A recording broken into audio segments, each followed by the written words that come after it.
Good morning student, welcome to TSL school.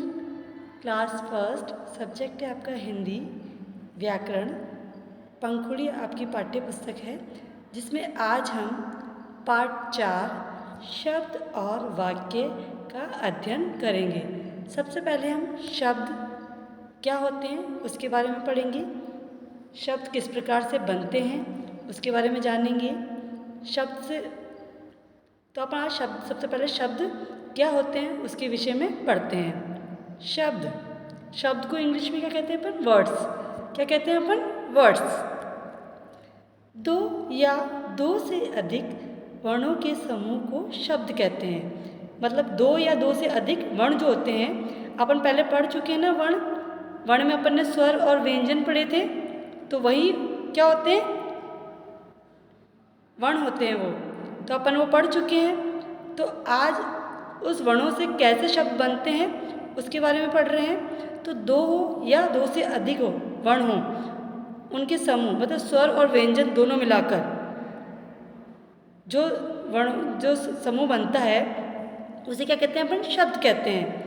परंतु इसका कोई ना कोई अर्थ स्पष्ट अवश्य होना चाहिए कि दो या दो से अधिक वर्णों के समूह को शब्द कहते हैं, परंतु उसका कोई ना कोई स्पष्ट अर्थ अवश्य होना चाहिए।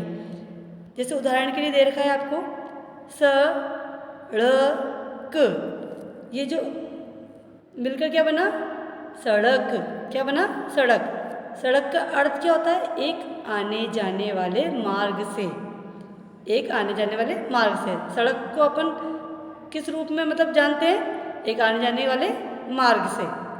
अगर अपन इसी को गलत रूप में लिखते सकड़, मतलब इन वर्णों को मिला के लिखते हैं सकड़, तो क्या बनता है? इसका कुछ नहीं अर्थ निकलता। अपन पहचान ही नहीं पाते ये सकड़ क्या होता है, सकड़ क्या होता है ना।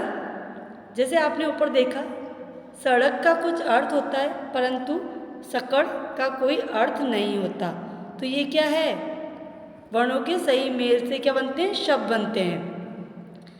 कहने का तात्पर्य यह है कि अगर आप जब वर्णों को व्यवस्थित रूप से, सार्थक रूप से लिखते हो तब क्या बनता है? शब्द बनता है। आई बात समझ में? और वो शब्द का कोई ना कोई अर्थ अवश्य ही निकलता है। जैसे आपने एक उदाहरण देखा सड़क का, और अगर अपन ने सड़क को व्यवस्थित रूप जो वर्ण थे उसके सड़क के, जैसे सड़क, ये वर्णों को मिलाकर अपन ने क्या बनाया? सड़क। तो सड़क का अर्थ क्या हो गया? एक आने जाने का मार्ग। ठीक है। और इसी को अपन व्यवस्थित रूप से नहीं लिखते, वर्णों को उल्टा पुल्टा करके लिखते। जैसे सकड़, तो ये क्या बन जाता? सकड़। तो इसका कोई अर्थ नहीं निकलता। आई बात समझ में? तो जैसे अपन ने सड़क का उदाहरण देखा है, यही क्या है? वर्णों के सही मेल से क्या बनता है? शब्द बनता है। जैसे अपन ने एक उदाहरण देख लिया सड़क का, ऐसा ही दूसरा उदाहरण है। जैसे अ र उ म अ द अ, तो क्या बन गया मिलके? अमरूद।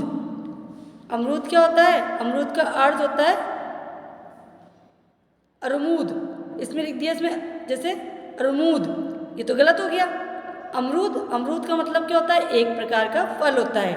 और अगर अपन ने इसको सही व्यवस्थित रूप से नहीं लिखते अपन, जैसे ये लिखा है अ र उ म अ द अ, तो ये क्या होता है? अरमूद।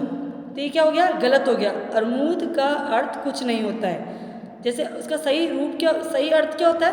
जैसे अ म अ र उ द अ, तो ये मिलकर क्या बना? अमरूद। तो अमरूद का अर्थ क्या होता है? एक प्रकार का फल। आई बात समझ में? वर्णों को अपन ने व्यवस्थित रूप से लिखा, मतलब सार्थक रूप से लिखा, तो उसका अर्थ क्या हो गया? अमरूद। आई बात समझ में? उसको अगर अपन व्यवस्थित रूप से नहीं लिखते, अपन गलत रूप से लिखते, तो उसका मतलब क्या होता? अरमूद। आई बात समझ में? ऐसे ही दूसरा आपका ल आ ग उ ब अ, तो लागूब। लागूब का अर्थ कुछ नहीं होता। लागू का मतलब कुछ नहीं होता। अगर इसको व्यवस्थित रूप से लिखते हैं, ये अव्यवस्थित रूप से लिखा हुआ है। अभी जो वर्ण है उनको उल्टा पुल्टा करके लिखा हुआ है। अब वर्णों को अपन सही तरीके से लिखेंगे तो कैसे लिखेंगे? ग उ ल आ ब अ। तो क्या बन गया मिलके गुलाब। इन वर्णों को मिला के अपन ने क्या मिलाया, लिखा अपन ने गुलाब। तो गुलाब का अर्थ क्या होता है, एक प्रकार का फूल। आई बात समझ में। इसी तरह से ये तीसरा उदाहरण देखो, सूरजमुखी शब्द का अर्थ है एक प्रकार का फूल। यदि हम इसके वर्णों को इधर उधर या उल्टा पुल्टा करके दें तो ये इस प्रकार का लिखा जाएगा कैसे, मूर्ख सूज, मुर्की सूज। तो जो कि कोई शब्द का अर्थ नहीं निकल पा रहा। सूरजमुखी तो एक प्रकार का फूल हो गया, अगर अपन इसके वर्णों को उल्टा पुल्टा करके या इधर उधर करके लिखें तो इसका कोई अर्थ निकलेगा, नहीं निकलेगा। कहने का तात्पर्य यही है कि जब दो या दो से अधिक वर्णों के समूह को शब्द कहते हैं अपन, और जिनका कुछ ना कुछ अर्थ निकलता है, वर्णों के सही मेल से ही क्या बनता है, शब्द बनता है। तो ये था अपना शब्द। अब इसके बाद में अपन पढ़ेंगे वाक्य। वाक्य मीन्स सेंटेंस। वाक्य मीन्स क्या होता है, सेंटेंस। अब सेंटेंस क्या होते हैं, पहले अपन ने शब्द पढ़े, अब शब्द से ही क्या बनते हैं, वाक्य बनते हैं। जैसे अब अपन पढ़ते हैं, इसकी क्या परिभाषा होती है, शब्दों का वह सार्थक समूह जो पूरा भाव प्रकट करे उसे वाक्य कहते हैं। जैसे सोहन पतंग उड़ाता है, सीता गाना गाती है। पहले हमने वर्णों की सही मेल से शब्द बनाया। क्या बनाया, पहले सबसे पहले हमने वर्णों के सही मेल से क्या बनाया, शब्द बनाया। अब हम शब्दों के सही मेल से वाक्य बनाएंगे। जैसे चीता तेज दौड़ता है, तो इससे अपना वाक्य बन गया चीता तेज दौड़ता है। तो ये क्या बना, अपना एक सार्थक वाक्य बना, मतलब जिसका कोई भाव प्रकट हो रहा है। और अगर इन्हीं शब्दों को अपन उलट पुलट कर करके लिख देंगे, जैसे हे तेज चीता दौड़ता है, तो इस वाक्य का, जैसे वाक्य क्या बना, हे तेज चीता जो दौड़ता है, तो ये वाक्य नहीं बना। ये शब्दों का जो शब्दों को अपना है इधर उधर करके लिखा है, हेरा फेरा करके, उलट पुलट करके, तो इससे कोई मतलब अपना कोई वाक्य बना ही नहीं, उसका कोई भाव प्रकट ही नहीं हुआ। कहने का तात्पर्य यह है कि अपन जब शब्दों को अपन जब सार्थक रूप में या समूह रूप में लिखते हैं तब क्या बनते हैं, वाक्य बनते हैं। और उन वाक्यों को अगर अपन शब्दों को उलट पुलट करके लिख देंगे तो अपना सार्थक वाक्य नहीं बनेगा। ये था अपना एक उदाहरण। दूसरा उदाहरण है, जैसे आपने पिछले प्रश्न पर देखा, चीता तेज दौड़ता है, सही वाक्य है, परंतु हे तेज चीता दौड़ता वाक्य कोई स्पष्ट अर्थ नहीं है। शब्दों के सही क्रम में प्रयोग से वाक्य बनता है। शब्दों के जो सही क्रम होते हैं उनके प्रयोग से क्या बनते हैं, वाक्य बनते हैं। जैसे आपने एक उदाहरण देखा चीता वाला, अब इसका दूसरा उदाहरण देखो, ये गुड़िया से रही है खेल प्रिया। तो ये क्या है, सार्थक वाक्य नहीं है, स्पष्ट नहीं है वाक्य, भाई वो क्या है। तो इसका जो सार्थक वाक्य बनेगा वो क्या होगा, प्रिया गुड़िया से खेल रही है। आई बात समझ में। ऐसे ये अपना उदाहरण है, सो मिल रहा है खाना खा। तो सो मिल रहा है खाना खा, ये जो वाक्य है इसका कोई स्पष्ट अर्थ नहीं है। अगर अपन स्पष्ट अर्थ तो क्या होएगा वाक्य, सो मिल खाना खा रहा है, तभी तो अपन समझा। अगर अपने वाक्य सही होंगे, व्यवस्थित रूप में होंगे, शब्दों का सही रूप में प्रयोग किया जाएगा, तो अपन अपनी जो बात है दूसरों को आसानी से अपन समझा सकेंगे। आई बात समझ में। अगर अपनी भाषा अच्छी होगी, मतलब जैसे अपने जो शब्द हैं वो व्यवस्थित रूप से होंगे, तो अपन जो बात कहना चाहते हैं दूसरों को वो सही रूप में बता पाएंगे, उनको अपना अर्थ समझा पाएंगे।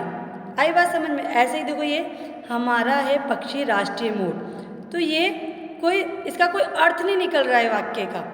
जैसे ऊपर लिखा वाक्य पढ़ने में कुछ अटपटा सा लग रहा है, कोई जो हमारा है पक्षी राष्ट्रीय मोर, तो अजीब ही लगेगा नहीं तो, क्योंकि इस वाक्य में शब्द तो सही है परंतु उनका क्रम सही नहीं है, इसलिए इसका अर्थ भी स्पष्ट नहीं हो रहा है। अतः हम इस वाक्य नहीं कह सकते हैं। यदि इसे हम कुछ इस प्रकार लिखा जाए, हमारा राष्ट्रीय पक्षी मोर है। अब इस वाक्य में शब्दों का क्रम सही है तथा अर्थ भी स्पष्ट हो रहा है, इसलिए ये क्या है, वाक्य है। आई बात समझ में? मतलब कहने का तात्पर्य है कि अगर अपन शब्दों को सही और व्यवस्थित रूप में लिखते हैं तब वो क्या बन जाते हैं, वाक्य बन जाते हैं। पर क्रम में लिखना चाहिए उनको कि किसके बाद में क्या आएगा। अगर क्रम सही होगा शब्दों का तो अपन को क्या आएगा, सही अर्थ निकलेगा उसका और स्पष्ट हो पाएगा, वही क्या होएगा, वाक्य होएगा। आई बात समझ में? तो आज हमने शब्द और वाक्य पढ़े, वर्ड्स एंड सेंटेंस। शब्द क्या होते हैं, मैंने बताया वर्णों के सही मेल से क्या बनता है, शब्द बनता है। और दूसरा क्या बताया, वाक्य, सेंटेंस। वो क्या बताया मैंने, शब्दों के सही क्रम में प्रयोग से वाक्य बनते हैं। तो आज हमने दो चीज़ें पढ़ी, शब्द और वाक्य, कि किस प्रकार से ये बनते हैं और ये किस तरह से लिखे जाते हैं। आई बात समझ में? शब्द क्या होते हैं, दो या दो से अधिक वर्णों के समूह को शब्द कहते हैं, परंतु इसका कोई ना कोई अर्थ, स्पष्ट अर्थ अवश्य होना चाहिए। फिर अपन ने पढ़ा जैसे इसके उदाहरण देखे अपन ने, सड़क, अमरूद, गुलाब या सूरजमुखी, ये अपन ने इसके उदाहरण देखे। फिर अपने पढ़ा वाक्य, जो कि सेंटेंस होते हैं। वो क्या होते हैं, शब्दों का वह सार्थक समूह जो पूरा भाव प्रकट करे उसे वाक्य कहते हैं। इसमें अपन ने उदाहरण देखा, चीता तेज दौड़ता है। उसके बाद अपन ने देखा कि प्रिया गुड़िया से खेल रही है, सौमिल खाना खा रहा है, हमारा राष्ट्रीय पक्षी मोर है। तो ये अपन ने सार्थक सब, ये अपन ने वाक्य पढ़े।